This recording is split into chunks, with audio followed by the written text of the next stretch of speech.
Hello, everyone. Welcome to Really San Francisco, the podcast about what is really going on in our city, a little bit beyond sometimes. I'm here with my wonderful co-host, Richie Greenberg, and today we've got an interesting topic. We have a new cast member to the real candidates for, for The real candidates of Congressional San District of Francisco. 11. RCOSF, Real Candidates of San Francisco. Hey, you know what? We should That's great. We should Let use the that. drama go. There we go. So, if I can jump in for a second, it's very interesting to see Mhm. how, in the scheme of things across the nation, San Francisco itself, in terms of population, is not a very big city, population-wise, but it has a very unusually large effect on politics across America. And it's not a big city geographically either. We're seven miles wide, 7 miles north south. It's a small city, but it's a center, like a manufacturing center of progressive left wing politics. And I don't want to get into the weeds with each individual politician that has made it onto the national stage. But we have an important election coming up this year, 2026. This is February, so by June, we're having a primary of a few different positions and different offices. And specifically, what you and I are talking about today is the House of Representatives, California District 11, San Francisco, and a little tiny sliver of the county just south of us.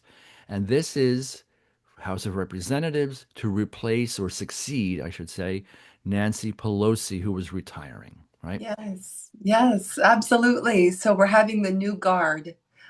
So whoever's going to be taking over from where Nancy has been, gosh, how long has she? Decades, Decades, 35, decades. 37 years, something like that. I don't Yeah, know, but whatever your a feelings on long Nancy time, Pelosi. a long time. She's a fighter. She's been here for a We long watched time. her age. She's Yes. definitely, she's definitely part of the fabric of our society here, and so it'll be really interesting to see who does take over. And the race just got very, very interesting. We Yep. have, So we had mhm, three prominent known candidates who have been already on the circuit of debates and candidate forums and interviews.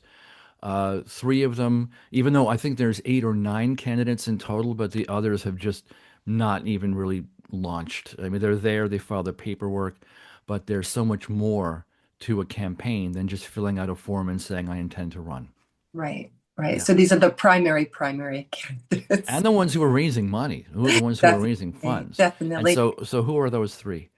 Yeah, let's go through. So we have, Good. let's here, I'll do one, you do the other. We can kind of work Sure, that way. sure, Let's sure. start with our local favorite, Connie Chan. Connie Connie Chan is a Chan. supervisor. Gosh, what That's is her city district? council. Yep, on the city Yes, council. Yeah. yes. For those who don't Very, understand what that means. Yeah.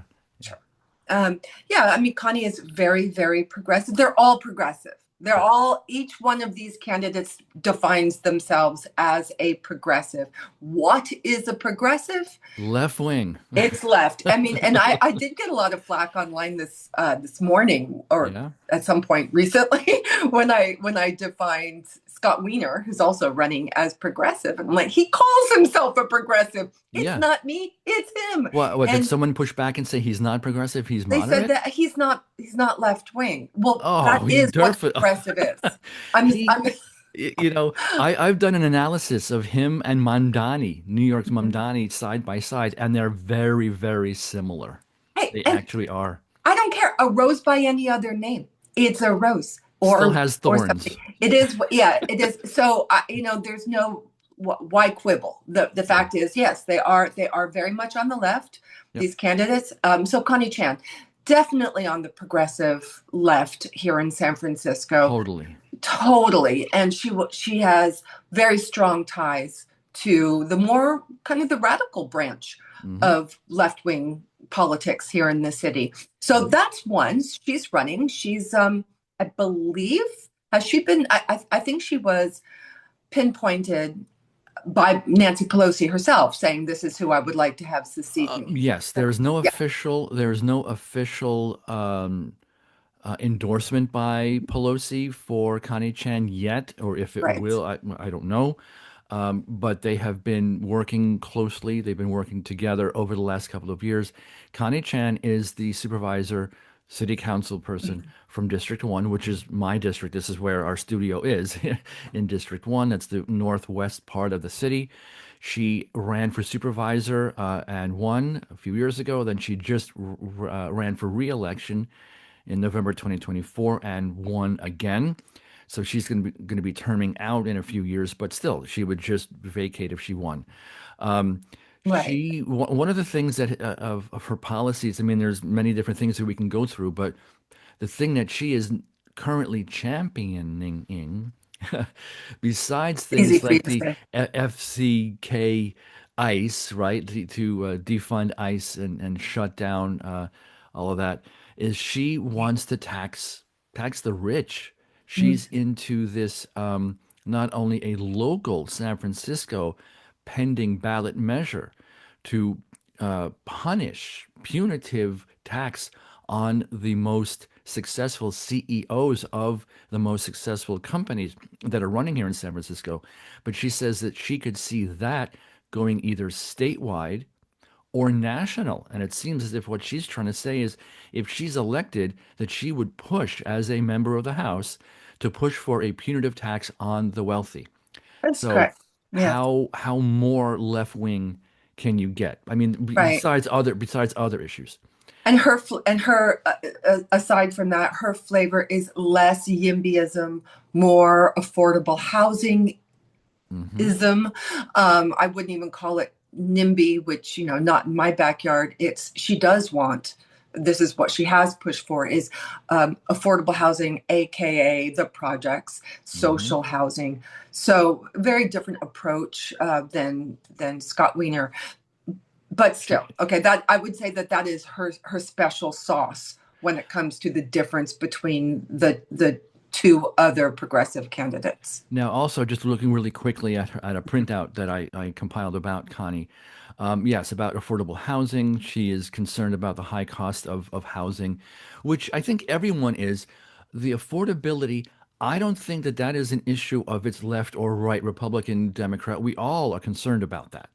So, specifically about affordability, it's just how do you deal with that? Right. That's what makes them different. Right. For immigrants, immigrant rights, she's very anti-ICE. She is wants to protect the immigrant community, and she doesn't talk about legal versus illegal immigrants. He just lumps them all together. Right. And yeah, she's very anti-Trump, or at least she seems to be extremely anti-Trump, anti-Republican. And she accuses Israel of a genocide in Gaza. She supports cutting funds to Israel.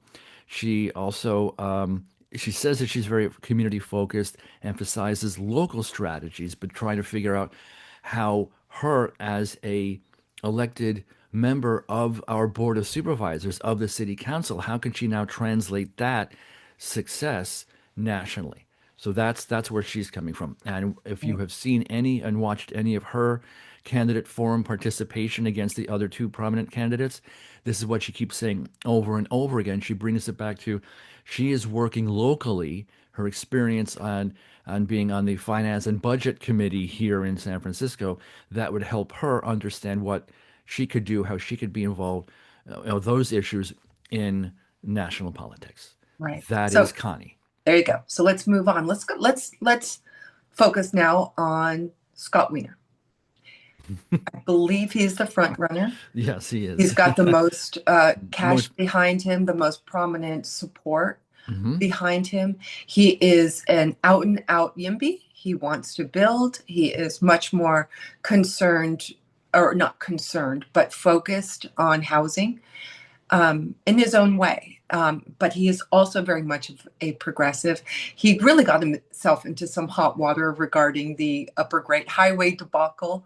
And he Hmm. was a strong, strong supporter of closing the highway. And Hmm. then the person he was backing the supervisor was recalled, Joel Hmm. Engardio, and the whole thing became a quagmire, just kind of a mess. It And didn't his look foot, and he had his not only his whole foot in that, but his whole leg was the in whole that, thing, him the whole thing. entirely.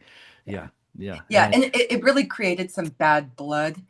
Uh, and a lot of just a lack of trust in the local community for him, because people really started to take a look at him and think, well, what is this guy in it for? What's his purpose?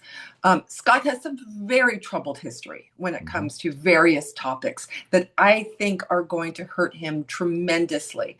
I don't think that people appreciate his, I don't know how else you want to say it, but rather radical stance about sexuality, about Hmm. issues. He was a big proponent for lowering the statutory age for consent for sex, Hmm. for what was it? It was It was the age difference between the age the difference. But you could have, perpetrator and the younger one. Yeah. right, so you could have a minor who's having sex with somebody who's not a minor, and then that wouldn't be statutory rape, and that's And something also, that.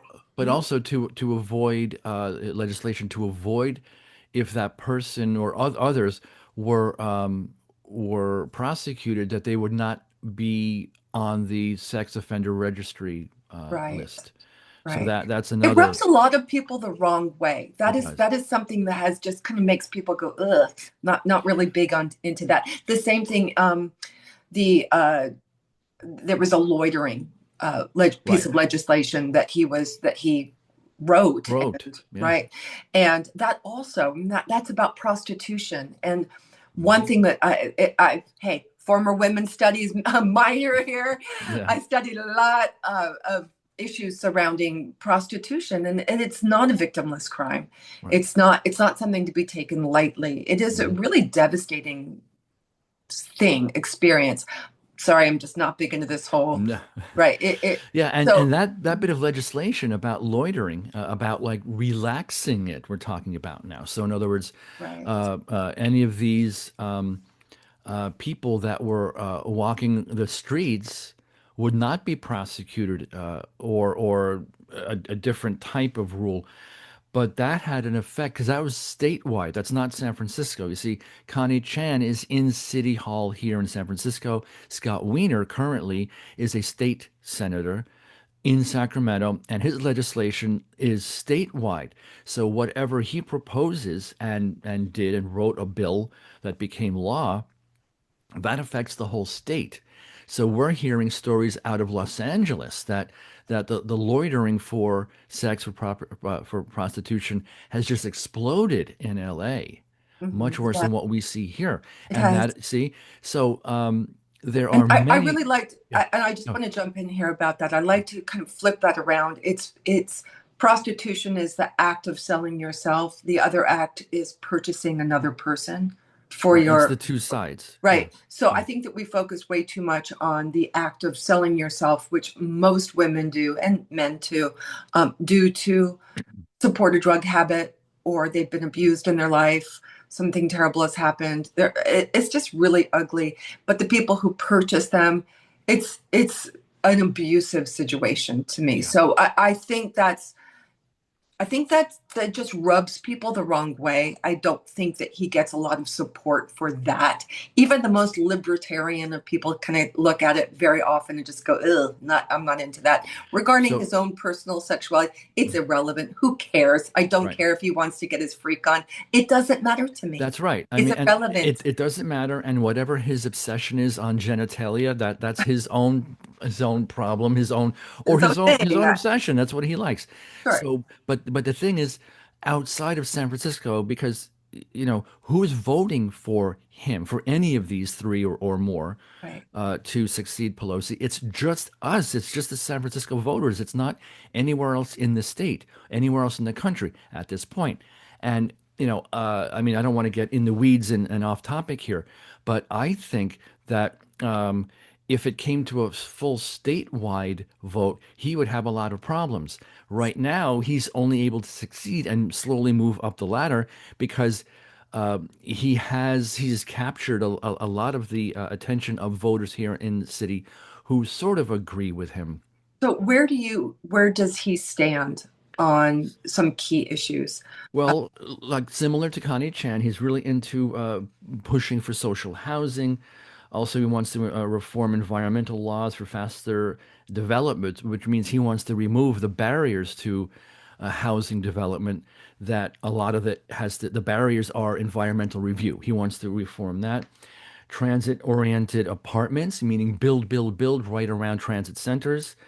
And he wants to expand access to gender affirming care, which is sex change operations. He wants to increase protections or affirm protections for LGBTQ seniors. And he wants to, again, he's also against Trump as well. What about the wealth tax? Wealth tax, honestly, I don't know Yeah, his position on that. I don't see him talking about that. right. I wonder if he's not for it. I don't know. But a lot of the things, his statements, he hasn't said anything about that, but we can always, uh, come back to that in a later podcast episode. He is a staunch defender of LGBT rights. We know that about immigrants, reproductive freedoms, again, against MAGA policies and Trump. And that's mostly him. Now we know that famous episode that happened a couple of weeks ago, was it, where he was asked if he thought that Israel was committing a genocide in Gaza. He famously did not want to answer. He got booed, and a couple of days later, he came back with his own video that he posted online, saying that yes, he does think that Israel was considering committing genocide, because the other two prominent candidates already said that they believed that Israel was. So that shows him throwing the Jews under the bus. So and he got a lot of flack for that. And he's also Jewish. And Let's he's also Jewish. And, he uses that at times to then yes. kind of hide behind, which is terrible. But anyway, so anything else to add Yeah, about Scott no, I think Wiener? right now that's it. So But now let's so far he's raised $2.7 million in his mhm. race. And then who do we have next? We have Saikat Chakrabarti. Yes. Chakrabarti, yes. Okay. Well, what do we know about him? Very, very, very into the tax the rich, punish the rich, Yeah, spread yeah. the poverty. That's it. That's it. I He mean, he was a former campaign staffer for AOC, yeah, Alexandria Ocasio-Cortez. yeah, So whatever it is that you've learned over the years about her, especially when she was first running in the Green New Deal, he had a direct connection to that. right. Direct connection. So, yeah, he is the leftist of the leftists. Yes. He is a leftist, Yeah, and yes. and as we've learned over the years, a lot of these really hardcore socialist DSA type leftists, they actually are wealthy, and they have made Yes, and he big money, is. and he is Yes, in tech. yes. So he is, I think they call it a centimillion millionaire. So that means he has over a net assets or something of over $100 million. Right. So he's throwing his own money into this campaign. A lot of the 1.7 million that he has raised is his own money that he just lent to his campaign.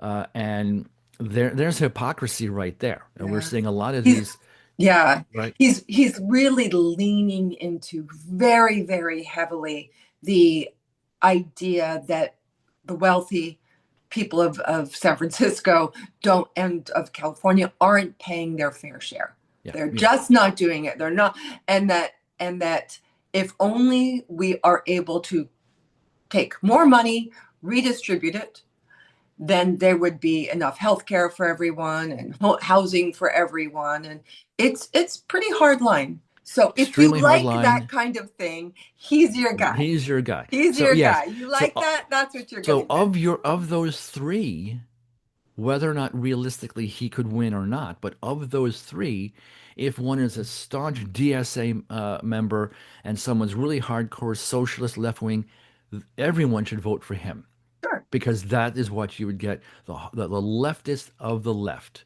And yet, one thing that is so important here is when people run for office, they say a lot of stuff that Hmm. doesn't, I don't think is genuine. I mean, we'll see it after they're elected, and then you find out what they really do support, or what bills they write, and or Or how they what they vote. do to assist or don't Right. assist, and then Hmm. you realize, wow, they basically did. I mean, who knows how much of what he's saying right now he truly believes. I don't have a lot of faith. Believes or could even affect. Right, right. Right? I mean, they could just talk, talk, I, talk, and I then you get guess in. right. He's that. But the thing is that the member of the House of Representatives is to basically join a club, and you're in chambers with 400 and something or other, 400 plus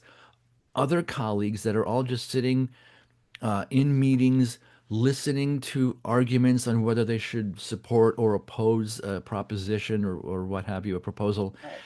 And that's it. So you're just one of hundreds of voices. Now, yes, if they are someone who is very capable of writing legislation, right, then you might be a little bit more effective. And we know that Scott Wiener, for example, has written over 100 bills in Sacramento. And Connie Chan here in City Hall, she has written or participated in legislation. Saikat is not he's not in government, so that is an issue if you want to look at it as being he doesn't have the experience there. But just to really quickly run down Saikat, right? He believes that Medicare for all, universal child care, and pre-K as well, tuition-free public colleges, there should be a national housing plan to build millions of affordable homes and to lower rent through social housing. He has economic reform policies, Mission for America, comprehensive federal industrial policy for clean energy transition. That's the Green New Deal.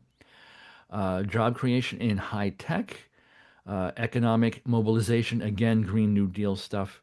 And he is also one who is labels genocide in Gaza, and he wants to ban stock trading, which actually that is popular now, regardless of what Republicans or Democrats to ban congressional stock trading. Overturns Citizen United. Citizens United, I believe, is the law that allows corporations to act as individuals in donations, political things, end lobbying revolving door, and um, and to end publicly financed elections. That's interesting. And he also will accept no corporate PAC money.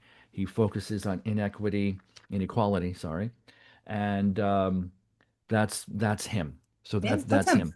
Right. So, so So the big news, though, we have gone through the three current prominent. so So what happened? What happened yeah. yesterday? What happened yesterday, Erica?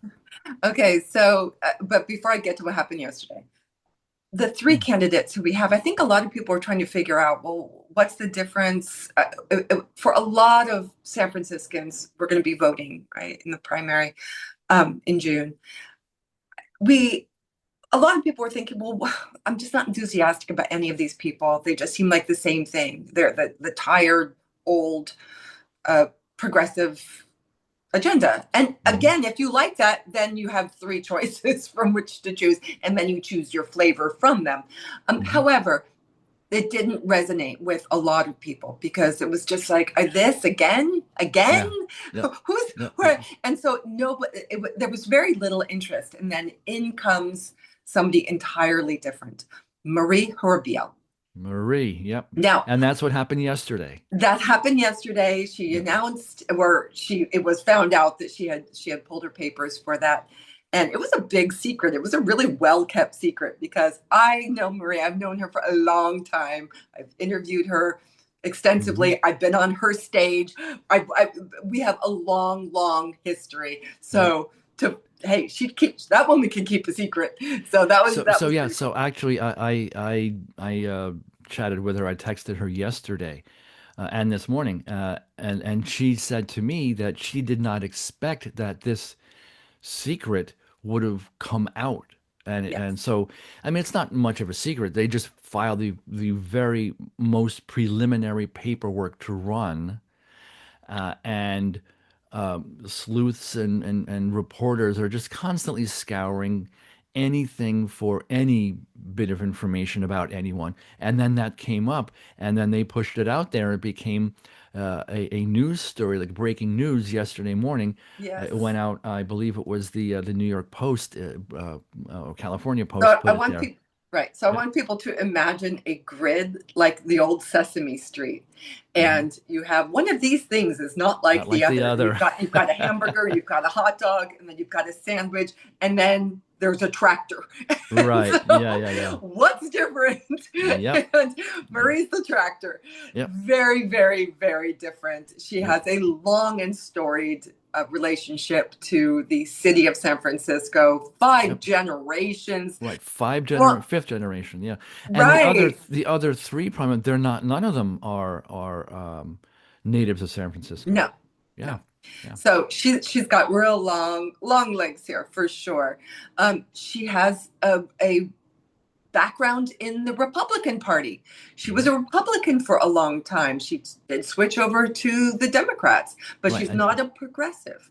She would right. not define herself as a progressive. She Hmm. is now technically on paper a Democrat. Yep. So it's just really really different. There's that alone you can just say, wow, okay, this person is going to not have the same agenda, the same ideas.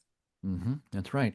Yeah. So, what do you know about her positions, her philosophy, her platform that you Yes. would, what we have just reviewed about the other Yes. three? Do you, because her website doesn't have much No. her No, it's positions it's on not those up yet. issues. It's Yeah. not really. It's there, but it's not really there. Right. Okay, some things to know about Marie. Okay. She has been highly involved in community activism for a long time, for many, many years, many Hmm. years. She is the CEO of Connected SF, which is a neighborhood group. Each district has its own flavor, its own. Uh, I'm Character. D3. Yeah, I I'm was I I'm was with D1, D3, right? iconic Yeah. D3, right? And bringing people together, right? So she was able to have people lead their districts all under the umbrella of Connected SF. So to lead their districts, get people together, and basically try to push the city to act when they needed to be act, whether it was a pothole or graffiti or a new store that was opening but needed chairs outside. So it was this sort of very positive. Let's get everyone together. We'll mobilize. We'll be able to not just work for our own district, but let's get together and we'll network together and we'll Right. bring the city into one solid, cohesive force in Mhm. a really positive way. Was that a cable car that just went It by you? was, Yeah. yes. I thought I heard a cable car. And Okay. if we were doing this in the morning, you'd be able to hear the parrots go by. They go Oh, the by every parrots. Yeah. morning at 8 a.m. Yeah, yeah. So like clockwork. very San Franciscan. Yes. So okay, that's a really big thing is that Marie was highly active in that, and it was very successful. I happen to be one of the neighborhood heroes who did get elected, who was won an award You through her recognize group. the award You winner. know, That's right. uh, Yeah. it was just very very nice. So really big into community building Yep. and kind of it's like an old school version of what a politician does Yep. Yep. That they'd get up on the soapbox and they would talk and motivate the people, motivate the community. on a ground level. Oh, yeah, This yeah, right. isn't this Yeah, yeah. isn't an ideological kind of fantasy, right? This Right, right, isn't right. about this isn't about This is uh, actual getting things done. collectivism or anything, right? Getting things done. That's right. Yep. That's right. Yep. Yep. So that's So Marie. Yeah. so some key points. Okay. He right. Some very very people might like might dislike. Very tough on crime and law and order. Very very strong in that. Always has been. I've known her for a long time. Works very closely with SFPD and the sheriff's office. Very tight with that. Trying to strengthen the community by way of law enforcement. Law enforcement, accountability, and Right. yeah. Yep. Right. So that's a really big thing. So if you don't Right. like that, she's already not for you. Yeah. Um, the let's see what else. Big into education. Mhm. The housing affordability thing. I think it's just less on her agenda regarding how that works. She seems to be a little bit more libertarian with that in terms of let's just let the market do what the market does and Mhm. open it up Mhm. so that there's a free flow of uh, So, building. so would that mean that that she would be potentially also like Scott Wiener, right? I don't want to compare all of them, but he wants to remove the barriers to building housing. So, Yeah, um, it's but different though. it's It's different really though because different though. you and I, we've talked about housing. We've talked about how responsible building in the right places in San Francisco. Right. Now, of course, we're talking now about nationwide. So, because that's what she would be doing as a member of Congress, she would be Yeah. working on federal legislation, not on city and county, That's right. right? That's right. So, But if you look at it in terms of the approach, right? yeah, I would yeah, say Marie's approach does come from an appreciation for neighborhoods, for hmm, history, for single family dwellers, for families, right? right, Whereas Scott's would be more, I hate to say, more on the mm, developer side. He really, right, and it is more ideological. It is right, and density, density, transit, and that's been the a lot of the argument too is like, they use that metaphor to bulldoze neighborhoods, right? level them, and start from scratch, putting up 30, 40, 50-story apartment buildings in the most dense, concentrated way that you can. Right, And exactly. that's how So he's been labeled. that's Wiener right. has now been labeled to be one that goes along with that ideology. And that's a really big criticism against him from a lot of people, which is, Yeah, you kind of get this sense where people go, whoa, whoa, whoa, whoa, whoa, what are you doing? yeah, yeah, Right? What are you doing here? Right? You yeah, want to, you want to completely alter our way of life. You right, want to, right? For what? For right, who? What, like, where's this coming from? So yeah. an approach, again, I'm a little bit biased. I'm going to say this out loud right now. I've known her. She's a friend of mine. So I only have, the only people who I consider friends are people who I actually like. So I do like her. We're not going to agree on everything, but Right. the point is that the approach to housing for her would be more from the, hey, we need to stop and think about this, not to Mhm. block, not to Mhm. block, but to think. It should be mindful. So, okay, Mhm. we'll stop there. Now, a biggie, Uh, big, capital is, letters, yes. is the whole gender thing that's Uh, happening right now, right? yeah, yeah, Oh yeah, la la. yeah. So the trans issue has really bubbled up into a Hmm. hot mess. Yeah, yeah, it And has. she has been quite open about protecting women's sports, Hmm. girls and women's sports, girls And and women's right, prisons, yeah. spaces that are Hmm. dedicated for women and girls. And it's Hmm. been open about that. And Yeah, that takes a lot of strength, a lot of boldness, especially when it was done a long time ago. yeah, Now things are changing. Now people are saying, oh, yeah, maybe it's not such a good idea yeah. You that could we see have that grown men the and wave, right, and then the acceptance, and then now, wait a minute, let's revisit that. but this was Yeah, this was years ago that yeah. she was open about it. Hmm. Didn't try and hide, didn't right, Yeah, didn't pretend one yeah, thing when she felt it. She was quite clear about it. This doesn't right. make sense. I don't like it. Yeah, And here she is now in a position where she's running for office. So if that's something that appeals to you, you yeah. like that, you like somebody who's going to be fighting for female only spaces Hmm. in places like prisons and on sports teams and that type of thing, there you go. Yep, Because the other three, yep. they're right. Especially That is Scott not Wiener. going to be on Especially their Scott agenda. Wiener. Yep, yep, yep. That's right. Yes, yes. So that's a Um, biggie. Yeah, it is a biggie yeah. regarding immigration, Hmm. borders, homeland security, sanctuary city. She's Ice. Yeah. ICE, definitely on the more conservative side, Hmm. definitely Hmm. compared to the other three. I Yeah. mean, big chasm, Yeah. big ocean between all three. So, there are people who would say, well, then she's actually a Republican. But that's not entirely true. There is a faction of the Democratic Party that's been around for a while called the Blue Dog Democrats. Okay? Look it up if you've never heard that. Blue Dog Democrats are Democrats who are conservative Democrats. They're there. They are in certain sections and regions of America, and she would fit right in most likely with the views and the ideology of the Blue Dog Democrats. She's a classic moderate when it Yeah. comes to something like that. It's Yep. it's Yeah. it fits very squarely in the middle, Yep. Yeah. Yeah. Yeah. I agree. I right? agree. So, I mean, those are the biggies, Yeah. I would I say, think but so. you can really see a major Yeah. difference Right. between the first three and then Marie. And Marie. the new cast member comes in and no one knows who she's going to sit next to at the table, if she's going to throw a glass of wine. You don't know. Or hug, or throw a hug. Yeah, you don't know. But will there Yeah, be screaming and shouting? Yes, there absolutely will be. yeah, And it's yeah. it's a welcome change. It This is is. something that even if you don't like politics, even if you're not invested, watch this because you're going to see some fireworks and it's going to get very interesting. And before yesterday, before the breaking news that she's thrown her name in the hat, there was a little bit of like despair.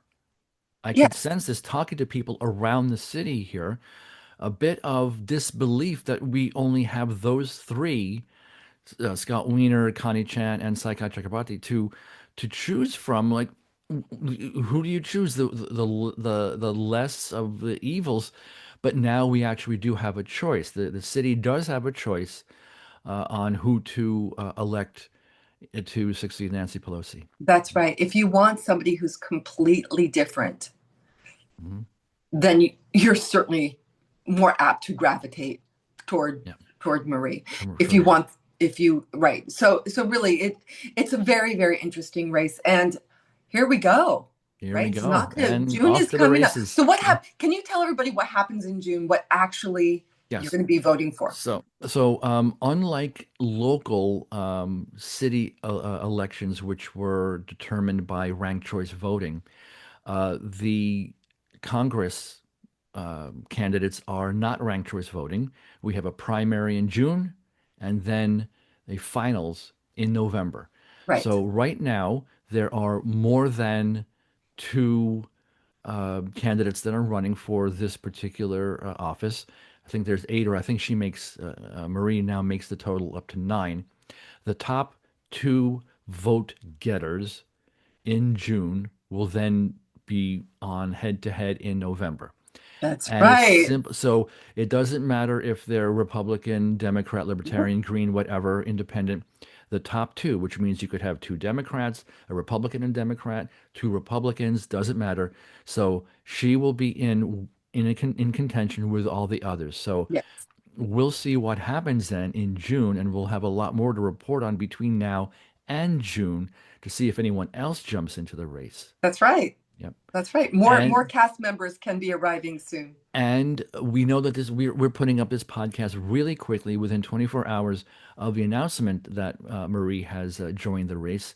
And we hope very soon, though, to follow up with an actual interview with Marie herself on this podcast. And both of us, I think we've communicated with her and she is willing to come on. So that would be great for the listeners and viewers to hear directly from her. For sure. Right. Definitely. So keep your ears And eyes open and open. eyes. Things are Okay. going to be happening Yeah. and enjoy. This is at least try to approach this with a sense of fun because Fun. right here we go. Fun, openness, Mhm. and choice. That's Right. correct. That's Okay, correct. Erica. And I don't tell Well, people who to vote for. You don't tell people no, who to no, vote no, for. I've no. been open. Marie's a friend of mine. I'm not friends with the other three. So I'm going to have to bow out of doing any kind of reporting on this because I Hmm. won't be able to do it Yeah, objectively. I yeah, won't.